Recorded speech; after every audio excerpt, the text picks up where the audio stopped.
What's up, y'all? It's Auntie Keish. I'm from the Clinical Cookout. We got season 2 premiering January 6th. And we hope that you are going to be there. Don't miss out on our hot sauce and our mental health information that we got to tell y'all. In the meantime, we want y'all to enjoy the Flashback Friday.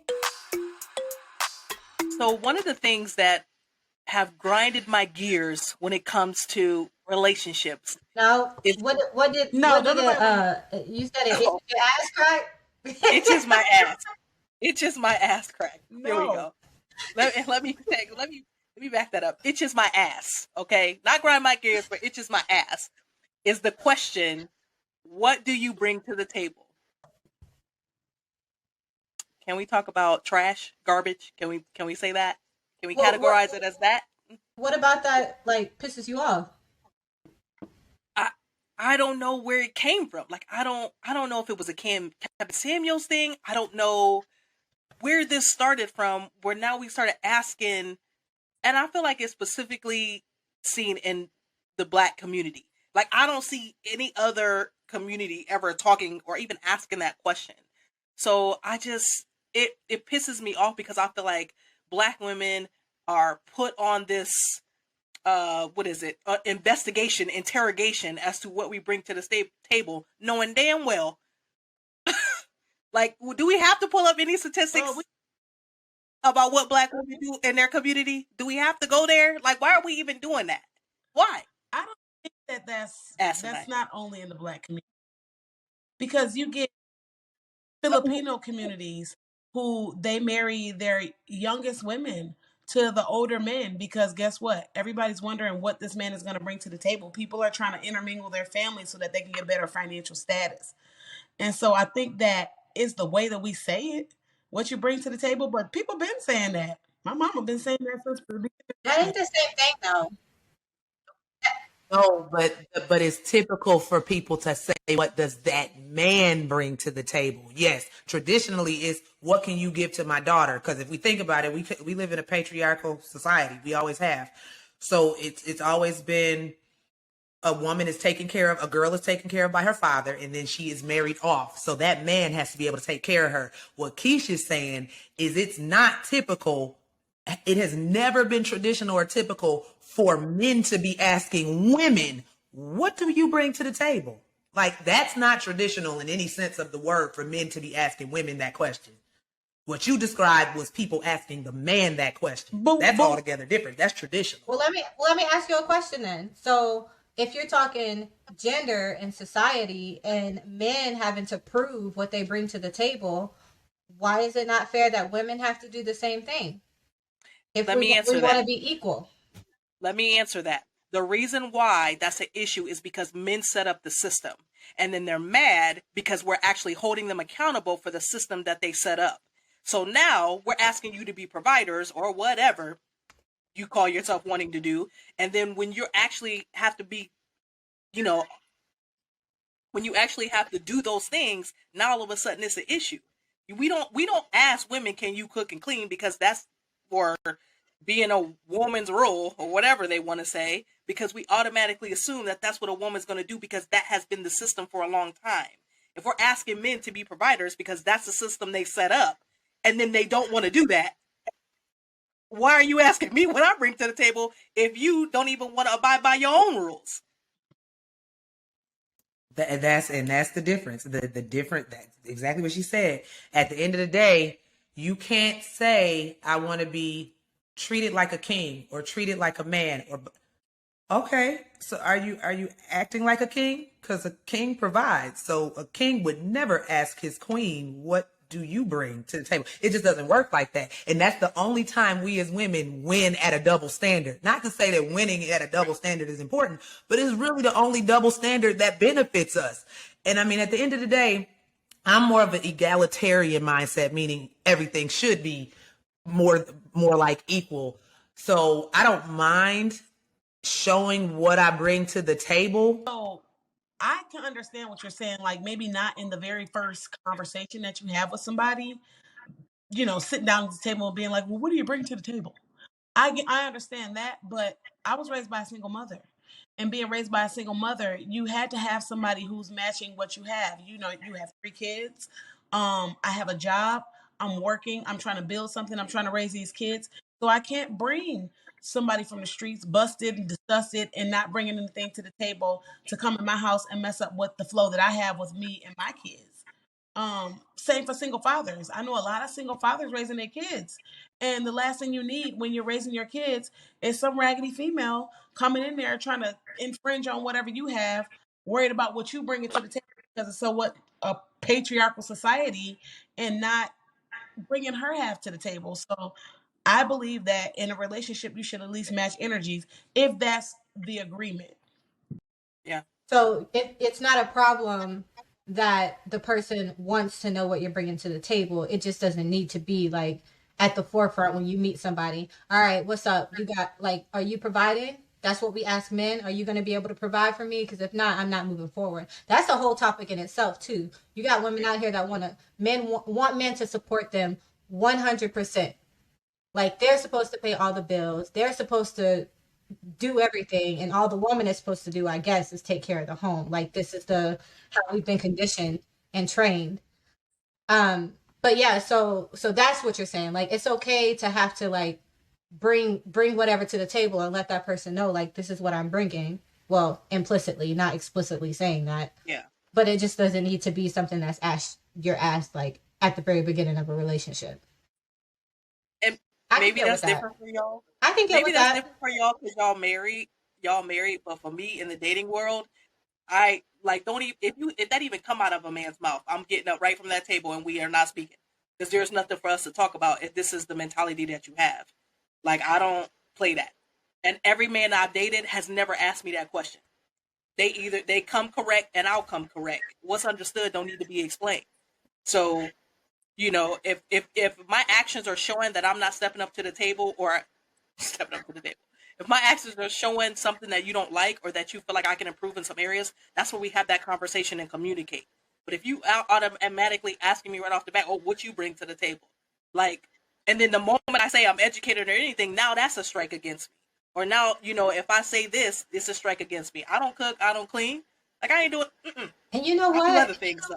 Now that you said that, I'm wondering if like sometimes people ask that question because some men like they say they want a strong independent woman, right? But then they get in a relationship with a strong independent woman and they want a submissive woman, and that's a whole other topic too, right? Like what does submissive mean? You want this woman to do everything you say. You don't want her to say nothing back to you. You don't want her to speak up for herself because you providing, because you paying all the bills and you doing this, that, and the other.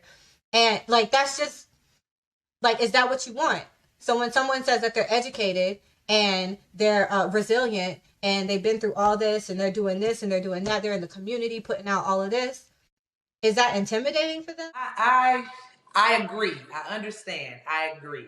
I guess and this is where we can tie mental health into it, because a lot of things just we learn from who raised us. Like I was raised by a single mother as well, but my uncles had a hand in raising me, and they are not the type of men who would ever ask a woman that question. Elijah, my husband, would have never asked me that question. So it's just, and you'll hear men say it now, depending on what type of man you're talking about, he's not going to ask that question. So for me, I'm looking at it like the standard of man that I'm used to, and not saying that those men were perfect, because trust me, none of them were. But the standard of men I'm used to as far as providing and showing up to that table, they're not going to ask their woman that question. So that's a implicit bias for me. And then it also doesn't help that most of the guys that I do see asking that question, they ain't bringing nothing to the table to be asking that question. So What's the see, we've been married a while, so we've been out of the dating game, but I got a lot of friends who still single. And the men that are asking that, bruh, you ain't got no business asking that. You really don't. And that's where I was coming from. Like, you don't ask me something that you ain't. And I understand, Suge, you talked about it being situational. Absolutely. I totally agree with if you have children, especially when children are a part of it, that may be more of a closer question to the beginning. So that way you're not putting somebody in your life that may impact your children negatively. I understand that. But for me, like Ashley was saying, people will ask that question. I watched a girl on TikTok talk about it, and literally it was the first question on their date. And you don't, like, how do I know what you got going on in the background? How are you asking me about something and you can't match my energy or have your stuff together? That's where I was coming from. So you said it itches you. Okay. It does. Like now, let me be clear. I've never had a guy ask me that question. First of all, because they know better. Don't even think about it. Like, don't even. I should give off the vibe that that's not a question you should ever ask me. But I've watched. What I'm saying is, I watched other girls or other women get asked this question. Specifically, black women is who I watch. I've never seen a white girl on TikTok say, "Oh, well, this guy asked me what I brought to the table." Never, not once. Haven't seen it. All I see is black women all up and down my timeline asking, well, these dudes are telling me or asking me on the first date, what do I bring to the table? That's what I'm seeing. And I'm in the dating world. I'm single. So if that's what men are doing, don't try it. So I'm not the one mental health though, at all. you said it itches you. So obviously something in mental health is got something to do with mental health. We all thinking it. You know, I honestly, if you want me to be totally honest, a lot of black women that I see ask this question, I feel bad for. And what I mean by that is it's almost like they're losing confidence in who they are because they're being picked apart. Everything about them is being picked apart. Oh, what do you bring to the table? Why you wearing that? You ain't this size. Colorism, texturism. You too independent. I want you to be more submissive. Or I'm not now that you submissive, now you don't bring nothing to the table. Ain't nobody taking care of you. It is literally day in and day out is what I see on TikTok every 5 minutes with a black woman being picked apart about what she isn't doing and what she is doing. So I think that can start to tie into uh, people just not feeling confidence. And we know how important confidence is when you are trying to be in a relationship or looking for your partner. And so what I'm starting to see is a lot of black women are being vulnerable about it, like actually like being tearful on social media, like this is not good, and or men hurt them, or emotionally is what I mean. And I just feel like it plays into your self confidence. When you have low self confidence too, you also tend to just settle because you don't feel like you're worth the effort and the time to really get to know you and to know what you bring to the table rather than just asking straight out the gate. It's exhausting. It's exhausting for people to pick you apart like that and for you to lose that self confidence and not feel good about yourself to the point where you're just like, forget it. I'll just take whatever I can get. Right. And then where do you go from there? It's terrible. It's like black women in particular, we are considered too much and not enough at the same damn time. We too much and we're not Always. There, Right. say that one more time, Auntie Ash, because golly. we are considered too much and not enough at the same damn time. And it's like, what do you do? That will literally drive you insane. This is why you have so many black women in particular who enter therapy and they are dealing with generalized anxiety and major depression, because it's like, I'm in this rat race trying to be this person and play this role and not be too much. And I want to be independent and bring something to the table, but I need to submit. Like, that is sheer confusion for any woman that's trying to be in a relationship. Like, what do you want me to be? Today, quick pause, just tangent. Sierra went to an award show with her husband, Russell Wilson. And she had on, the outfit she had on was, Sierra sexy. The girl looked good. And somebody said, this is why you can't turn a hoe into a housewife. I'm like, when was Sierra a hoe? And y'all confused, because do you want her to you get mad when you get married and your wife let herself go. Now you got this sex siren for a wife and you mad at her too. What do you want? What do y'all want? What is it? And Russell happy with his wife. So you sound really hurt and you projecting to say something like that. It's hard. Question. You mentioned black women in depressive symptoms. Our symptoms, as we know, our symptoms of depression can be different than every other culture's symptoms. Like some of our symptoms stem from being the strong black woman. Y'all see my shirt. It stems from being a strong black woman, right? And a lot of times we have to be the strong Black woman because, like you said, we're too much and not enough at the same damn time. So, talk about the depressive symptoms because you was about to hit on something. Yeah, they show up very different. Like most of the Black women that I have worked with who I can fully diagnose as either generalized anxiety or major depression, it shows up different. They are workaholics. They they do everything for everybody. They are perfectionists. They don't know how to make a mistake. They get anxious about anything going wrong. They are paranoid. It shows up in so many different ways. They're not gonna be just crying in their bed, not able to get dressed and take a shower. That's not how it shows up for most Black women. It shows up as strength to the outside. It's this mask. But underneath that mask, you will find that those Black women are probably crying in the shower to cover their tears because can't nobody tell if you're crying in the shower. When she step out that shower, she's well put together.